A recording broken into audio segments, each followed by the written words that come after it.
Finalement, il t'a plu d'ouvrir. Bonsoir monsieur Charles. Quel bonsoir avec tous les dérangements que tu fais. Tu peux maintenant arrêter de faire tous ces bruits. On ne peut pas être tranquille même une minute avec tout ce que tu fais. Mais monsieur Charles, il n'est pas aussi si tard. Mais vous le savez aussi bien, que selon le règlement de cette parcelle, nous sommes tenus à éteindre et ne faire aucun bruit après 23h. Oui. Le règlement tout ça ne m'intéresse en rien.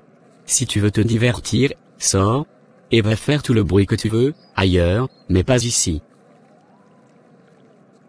Moi, à ton âge, j'étais différent. Je travaillais, et j'étudiais. Et je n'étais pas comme ça égoïste, mal éduqué. Vous les jeunes d'aujourd'hui, vous n'avez de respect pour rien et pour personne, et vous ne connaissez même pas ce que signifie la fatigue. Et la vraie fatigue, vous ne savez rien de la vie. Vous, seulement vous êtes de ces jeunes vicieux, qui pensent que vous n'avez rien à faire avec les autres. Alors maintenant c'est fini avec ton bruit là.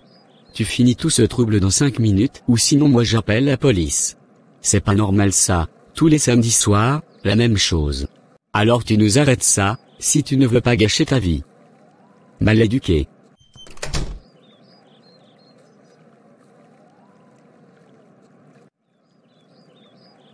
Bonjour Charles. Comment allez-vous? Bonjour Sonia. Laisse tomber seulement, hier soir je me suis énervé avec nos nouveaux voisins. Ah bon? Mais pourquoi? Ah je ne te l'avais pas encore dit. Figure-toi que tous les samedis soirs, il y a toujours la même histoire. Musique, jeux incroyables. Impossible d'être tranquille. Un jeune comme lui, ne sort pas pour aller passer le week-end avec les autres de son âge. Lui au contraire, il veut organiser des fêtes dans sa maison et même pas aller après-midi, pour ne déranger personne. Seulement la nuit jusqu'à 23h. Hier soir, j'étais sur le point d'appeler la police. Mais la prochaine fois, je te jure Sonia, si ça reproduit encore, je l'appelle. Charles, vous savez, ce jeune homme Daniel, dont vous vous lamentez le comportement, a perdu quelques années passées son père. Et dès lors, c'est lui qui s'occupe de sa famille. Au fait, son grand frère est handicapé depuis sa naissance, il a une malformation très grave. Ah bon? C'est comme ça que leur mère a été contrainte d'abandonner le travail pour s'en occuper de plus près. Donc Daniel, il travaille le matin. Et il étudie le soir. Et maintenant le samedi, pour laisser un peu leur maman prendre de l'air ou pour visiter les amis et connaissances, Daniel organise un peu de spectacle pour divertir son grand frère. Parce qu'à cause de sa malformation physique, il ne peut sortir de leur maison. Ah bon, vraiment je ne le savais pas. Maintenant vous le savez. Ok, merci Sonia pour cette information. Bonjour monsieur Charles, ce quoi encore qui ne va pas? Non rien. Je suis plutôt ici pour présenter mes excuses. Présenter tes excuses? Si. Sonia, la femme qui travaille à la porte d'entrée, m'a parlé de votre famille, et je me suis rendu compte d'avoir exagéré. Ok d'accord, je vous comprends. Merci beaucoup Daniel. Monsieur Charles, vous savez, une personne n'est pas définie par la génération à laquelle elle appartient, mais ce qui la définit, c'est sa capacité de s'occuper de son prochain avec amour et compréhension. Ce n'est pas un problème d'âge. Ah oui, tu as parfaitement raison. Combien de fois, nous avons été jugés par deux personnes, peut-être qui n'avaient pas suffisamment d'informations sur nous ou bien pire encore, elles nous ont jugés à partir de leur façon de voir le monde, ou leur façon de voir les choses. Il faut toujours chercher de savoir pourquoi les personnes se comportent d'une telle manière, et non pas d'une telle autre, pour éviter de poser des actes inhumains. Donc il est de grande importance de se retenir pour condamner notre entourage sur leur comportement, sans savoir au préalable ce qui les pousse à se comporter de la sorte.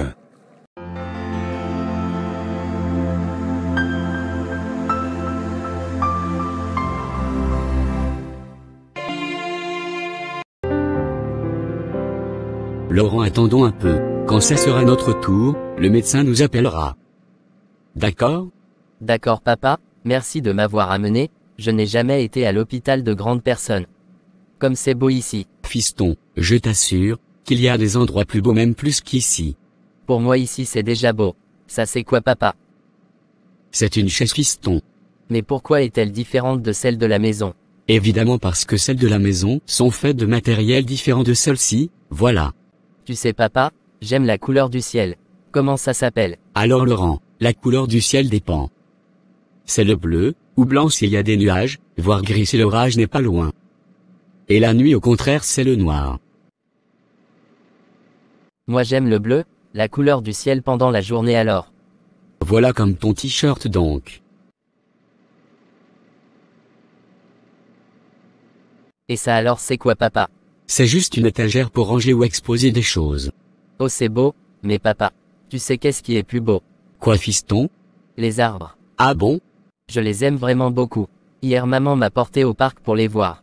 Et ce qui est à côté de la dame, c'est quoi papa? Maintenant ça suffit, c'est impossible pour vous de faire taire votre enfant? Pardonnez-nous madame. Viens ici Laurent. Mets-toi là. Vous avez raison madame, on ne vient pas à l'hôpital pour jouer. Depuis qu'ils sont arrivés, cet enfant ne fait que parler. Un peu de respect quand même par politesse. Ah oui, ce n'est pas un endroit de jeu ici. On est ici pour la consultation. Si vous avez raison madame. Mais vous savez, Mais quoi? Incroyable, ces parents qui doivent toujours défendre leurs enfants. Ils le font parce qu'ils ne savent pas les éduquer. Et ce monsieur, c'est qu'il fait là, il ne rend pas un bon service à son enfant. Les enfants ont besoin de règles pour les orienter. Sûrement et aussi des limites. Moi je n'ai pas d'enfant, mais si j'étais un parent, je saurais comment les maîtriser pour éviter de me trouver dans une situation embarrassante comme ça. Papa, mais pourquoi ces dames crient sur toi? ah pourquoi elle crie sur moi? Écoute Laurent, c'est parce que nous avons créé un peu de confusion. Et pourquoi elles font comme ça les visages? Laurent, elles ont le visage comme ça, parce qu'elles sont fâchées. Oh, étranges comme elles sont, donc quand quelqu'un est fâché, c'est comme ça qu'il est. Bon en attendant notre tour, prenons un livre ici pour lire. Et comme ça ne suffit pas, il dérange avec toutes ces questions stupides. Voilà même, est-ce qu'un enfant de son âge peut ne pas savoir la couleur du ciel? Ou la forme d'une chaise? Moi je suis vraiment sans parole. Me permettez-vous de m'expliquer un peu? Mais nous expliquer quoi? L'unique chose à expliquer ici est que vous avec votre enfant, vous ne savez pas vivre en société. Mais ce qu'on dit oui, tel père tel fils. Vous n'êtes pas seul avec vos problèmes. Nous avons les nôtres et nous avons besoin de tranquillité, voilà. Bien dit. Je vous explique, pour mon fils Laurent tout est nouveau. Nouveau, mais comment est-ce possible? Mais son fils est déjà grand, tout ne peut pas être nouveau pour lui. C'est vraiment une justification qui ne tient pas. Il ne s'agit pas des justifications mesdames. Je devrais même me disputer avec vous. Alors pour éviter ça, apprenez à être un bon parent. Ok je sais que ça ne vous intéresse pas mes explications, mais je veux vous expliquer quand même. Il y a 10 ans passés, mon fils est né avec un problème de vision, et il ne réussissait à voir quasiment rien. Puis il y a 2 mois passés, on lui a fait une opération aux yeux, et gloire à Dieu tout s'est bien passé. D'accord et puis quoi alors? Ah oui, comme je vous disais tantôt, tout pour mon fils Laurent est nouveau.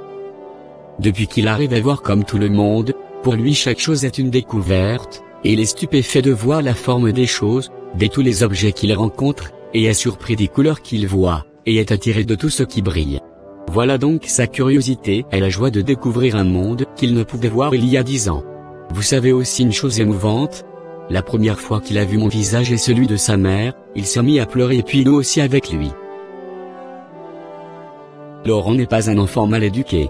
C'est seulement un enfant qui est en train de découvrir pour la première fois la vie avec un sens nouveau, celui de la vision. Et je ne veux nullement frustrer son émotivité. Alors je pense que je ne suis pas un mauvais parent. Et je vous donne aussi un conseil, essayez de regarder le monde avec des yeux, moins jugeants, et ne vous hâtez toujours pas à condamner les autres. Et je suis sûr qu'en vivant ainsi, vous découvrirez un monde nouveau, et vous réussirez à comprendre mieux les actions des personnes que vous rencontrez.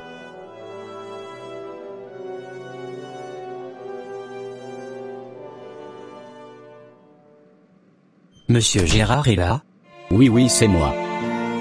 Fiston allons-y, c'est notre tour.